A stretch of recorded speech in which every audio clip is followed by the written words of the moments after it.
எஸ்ஆர்ஹெச்சோட batting ரொம்பவே டெவாஸ்டேட்டிங்காக இருக்குது. ஆர்ஆரோட பேட்டிங்கும் கொஞ்சம் எக்ஸ்ப்ளோசிவாக தான் இருக்குது.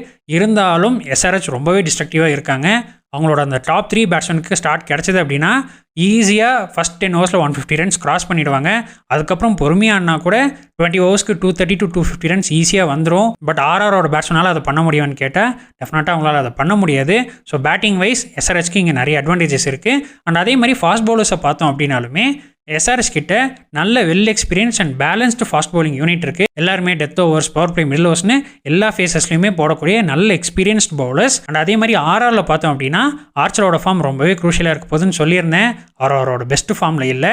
அண்ட் மீதி ஃபாஸ்ட் பவுலர்ஸுமே கொஞ்சம் ஃப்ரெஷ்ஷாக இன்எக்ஸ்பீரியன்ஸ்டாக தான் இருக்காங்க. அப்படிங்கிறப்போ ஃபாஸ்ட் பவுலிங் வைஸும் எஸ்ஆர்ஹெச்க்கு தான் இங்கே நிறைய அட்வான்டேஜ் அண்ட் எட்ஜ் இருக்குது. ஸ்பின்னர்ஸ் அப்படின்னு பார்க்குறப்போ 2 டீம்லையுமே நல்ல ஸ்பின்னர்ஸ் வச்சிருக்காங்க. ஸோ அதில் ஒரு பெரிய வித்தியாசம் கிடையாது. அதில் பெரிய அட்வான்டேஜ் யாருக்குமே கிடையாது. ஓவராலாக இது எல்லாத்தையும் பார்க்குறப்போ இந்த வெனியூவில் ஹைதராபாத்தில் எஸ்ஆர்ஹெச்க்கு நல்ல அட்வான்டேஜ் இருக்குது. அண்ட் மோஸ்ட் லைக்லி அவங்க தான் இந்த கேமை வின் பண்ணுவாங்க. அவங்களை வின் பண்ணுறதுக்கு நிறைய சான்சஸ் இருக்குது.